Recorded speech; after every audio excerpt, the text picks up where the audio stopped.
नमस्कार, आप सभी का बात बोलेगी मीडिया में आप सभी का हार्दिक स्वागत है और आप सभी को जन्माष्टमी की हार्दिक शुभकामनाएं। आप सभी देख सकते हैं कि मेरे घर में जन्माष्टमी महोत्सव की तैयारी चल रही है। यहाँ पर कान्हा जी विराजमान हैं। कान्हा जी के लिए केक की भी यहाँ पर व्यवस्था है। रात के 12 बजे केक काटा जाएगा और प्रसाद और पूजन सामग्री रखी गई है। आज हमारे घर में सत्यनारायण की व्रत कथा हुई। जन्माष्टमी के दिन सत्यनारायण व्रत कथा का विशेष महत्व है। आज मैं बात करूंगा सत्यनारायण व्रत कथा के महात्म्य की। भक्तजनों, ऐसा विश्वास है कि सत्य ही ईश्वर है और ईश्वर ही सत्य है और सत्य ही नारायण है, नारायण ही सत्य है। वर्तमान कलयुग में व्यक्ति को कठिन तप साधना करना काफ़ी कठिन लगता है और भागवत पुराण की कथा कराना, रामायण की पाठ कराना और भी कठिन है। ऐसे में भगवान ने बताया कि सत्यनारायण की व्रत कथा करने से सभी मनोवांछित फल पूर्ण होते हैं और ये व्रत कथा पूरे विधि विधान के साथ करनी चाहिए ताकि सभी के मनोवांछित फल जो इच्छाएं हैं वो पूर्ण हो। ऐसे हर पूर्णमासी के दिन भक्तजन सत्यनारायण व्रत कथा करते हैं। कुछ लोग एकादशी के दिन भी करते हैं। हालांकि भगवान ने कह रखा है कि सत्यनारायण की व्रत कथा का कोई मुहूर्त नहीं होता।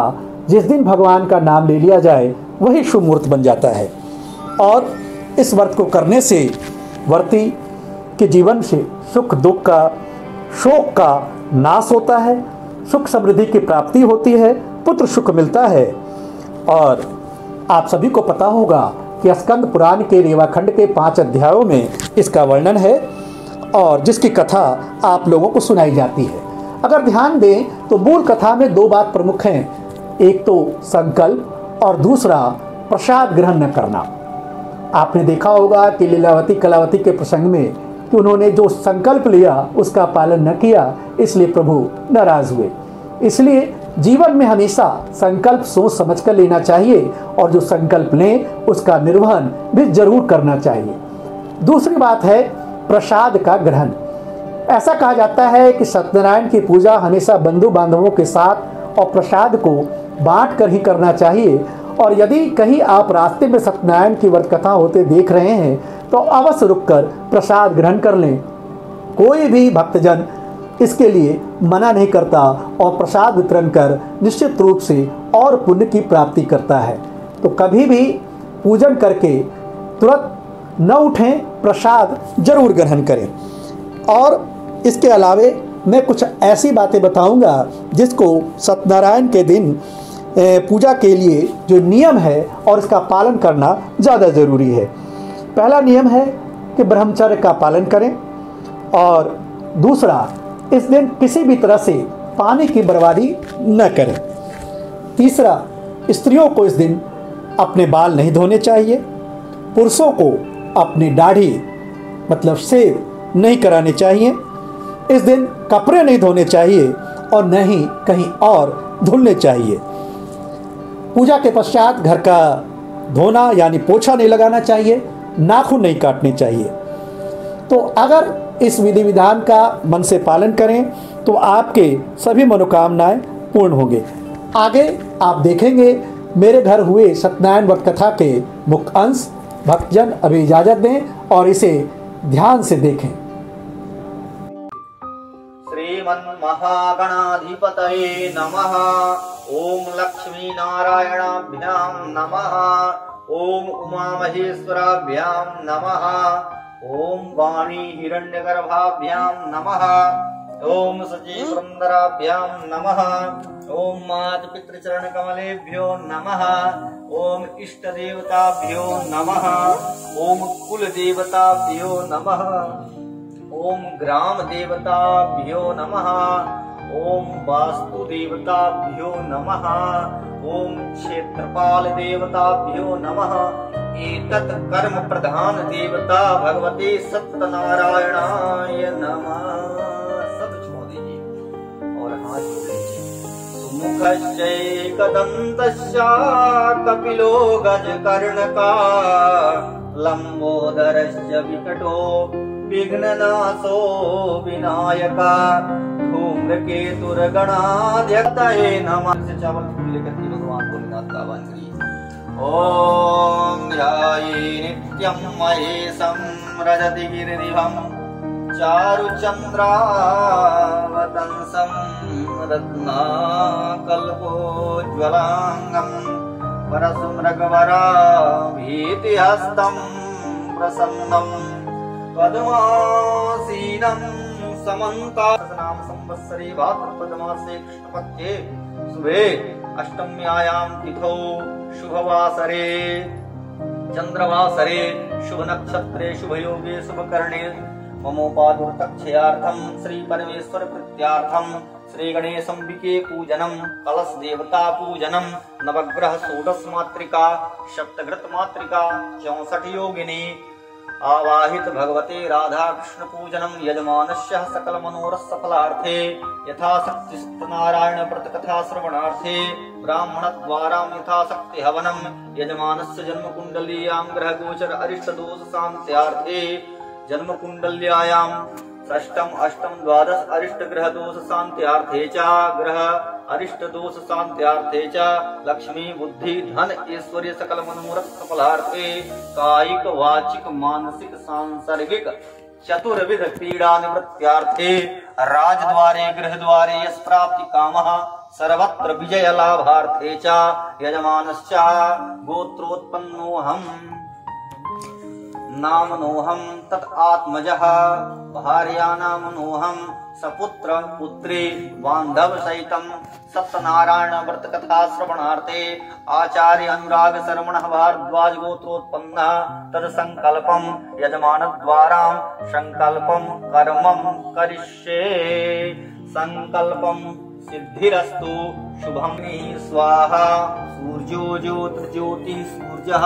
स्वाहा दीपस्त देवताभ्यो नमः दीप ज्योति परब्रह्मा दीप ज्योति जनार्दनः निगृह्यताम् पंचनद्या सरस्वतीमपि यन्ति स्रोतसः सरस्वती तु पंचधासु देशे भवश्चरिता पंचामृत स्नानं समर्पयामि पंचामृत स्नानान्ते शुद्धोदक स्नानं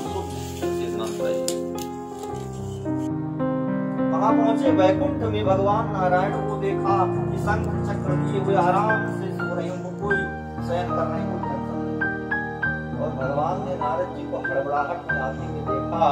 नारद जी से पूछ लिया, नारद जी ऐसी क्या चिंता आपको है, क्यों आपका आगमन किस कारण से हुआ, क्योंकि देवर्षि नारद का आना बिना कारण ही नहीं हो सकता है। तब नारद जी ने सुनाया कि महाराज मृत्यु लोक में अनेक कर्म कर्मों का लोग फल भोग रहे हैं और नरक में जा रहे हैं, परेशान हो रहे हैं, पीड़ित हो रहे हैं। तो उनको मुक्ति जल्दी मिल जाए ऐसा कोई उपाय बताइए।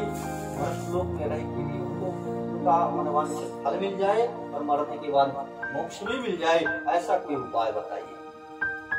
श्री भगवान बोले, नारद तुम साधु हो। साधु मीन्स जो दूसरे के कार्य को साधे बनाए। तो तुमने बहुत अच्छा जन कल्याण के लिए प्रश्न किया है।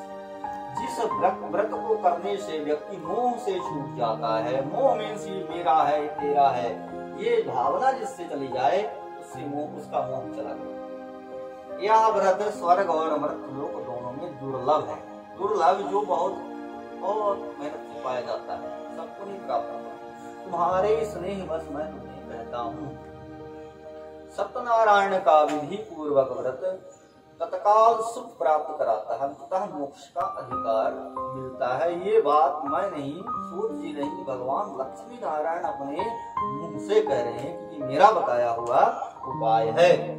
श्री भगवान के वचन सुनकर नारद ने कहा, प्रभु इस व्रत का फल क्या है, इसे कब और कैसे धारण किया जाए और किस किस ने इस व्रत को किया, कोई मुझे एग्जाम्पल दीजिए, तभी मान्य होगी बात, क्योंकि बिना उदाहरण के बात मान्य होती नहीं है। तो श्री भगवान ने कहा कि दुख को, शोक जो चला गया उसके बारे में दुख दूर करने वाला, धन बढ़ाने वाला, हाँ आप लोग ऐसे बढ़ाए, ऐसा उपाय पैसा कम है पैसे की इच्छा ज्यादा है, जरूरत ज्यादा है, और सौभाग्य संतान का दाता, सर्वत्र विजय दिलाने वाला, हर जगह है। मन से कोई व्यक्ति कुछ न करे, सत्यनारायण का ही पूर्ण का स्मरण कर पूजा करते उतना ही बहुत है। किसी भी दिन कोई दिन निश्चित नहीं किया, किसी मुहूर्त में किया जाए, अमृत सिद्धि योग, सर्वार सिद्धि योग, कुछ नहीं निश्चित योग, किसी भी दिन कर लो, श्रद्धा भक्ति के साथ। केवल श्रद्धा और भक्ति होना जरूरी है। सायं काल धर्मरत ब्राह्मणों के सहयोग से पढ़ ले, ब्राह्मणों के सहयोग से बंधु बांधव सहित सत्यनारायण का पूजन करें, भक्ति पूर्वक आने योग उत्तम प्रसाद बनावे, और भगवान सत्यनारायण का पूजन करने के पश्चात श्री सत्यनारायण व्रत का श्रवण करे, यथाशक्ति हवन करे, ब्राह्मण भोजन कराए और भगवान का भजन करे। इस प्रकार से यह विधान। ओम त्र्यंबकं यजामहे शिवर्धनं पूर्वार्कं वन्दनार्थं चिरंजीवं स्वाहा। ओम त्र्यंबकं यजामहे शिवर्धनं पूर्वार्कं वन्दनार्थं चिरंजीवं स्वाहा। ओम मनोजवं मारुततुल्यवेगं जितेन्द्रियं बुद्धिमतां वरिष्ठं वातात्मजं मानवयूतं मुख्यं श्रीरामदूतं शरणं प्रपद्ये हनुमते नमः स्वाहा।